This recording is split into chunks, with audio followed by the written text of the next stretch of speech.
One thing that I've been doing actually recently is pogo jumps with people. So I've been tying a big thick O resistance band to like a pull-up bar, having them hold on to it, and I'll have them do like 3 hops with exhaling, breathing out, and trying to cue them to keep their pelvic floor and or even just their core engaged, not making sure your pelvic floor doesn't feel like loose or heavy, you know? So maybe we're just doing 3 hops and then stop, 3 hops and stop. And we're doing that for maybe like a 3 rounds of 10 or something like that. Yes. And then to progress that, we're progressing. Let's say they start leaking at like rep 8. Okay, we're going to stop at 8. And then we're going to rest and then come back to it.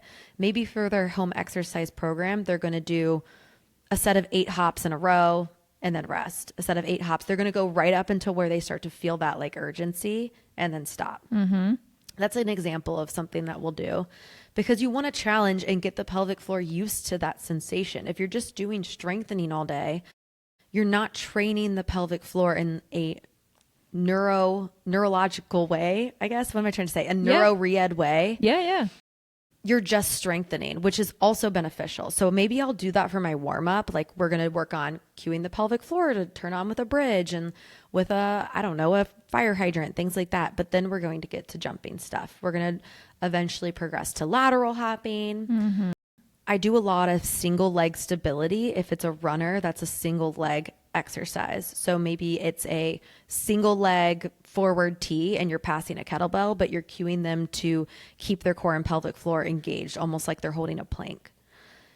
And then once from the pogos, maybe you're progressing that eventually to the floor. And this has been working for me lately. This has really been helping a lot. And I've been getting people on the treadmill and they have not been leaking. Yes. Tricks. You're doing true plyometrics. A lot of people don't do real plyometrics. They'll do box jumps and say, that's all you need for plyometrics.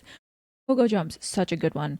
Any change of direction, diagonals with band resistance, hops, especially for runners, people that are like leaking during running, they're moving in the sagittal plane 100% of the time during their preferred activity. They're not working in the frontal plane, which is like side to side, lateral stuff.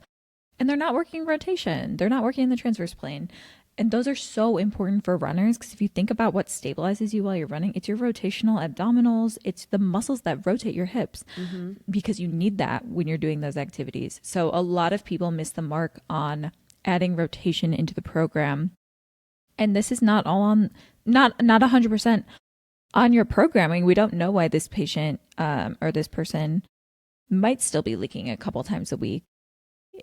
And I hate the word compliance because it's like it's not the patient's fault, right? It's like if you're not compliant, but it's a huge part of how are you selling physical therapy to this person when they come in for that initial eval, right? This might take a while. I love the way you phrase it to people. This might take a while, but you're going to have to put in some effort. You do have to work at this on your own too, because coming in here once a week and adding in a rotational hop and then trying to do that activity, it's going to take a really long time for that to kick in and make that person better. It has to be something that's sustainable for them to work on outside of PT. So if your programming is solid, if you heard what we just said and you're like, oh, I do all of that and this is still happening, I would say have a bigger lifestyle conversation with the patient about it and what's realistic for them outside of PT, what activities they're doing. Get every single activity down, have them log it, look at their schedule, what could be missing from your programming that they will realistically do at home.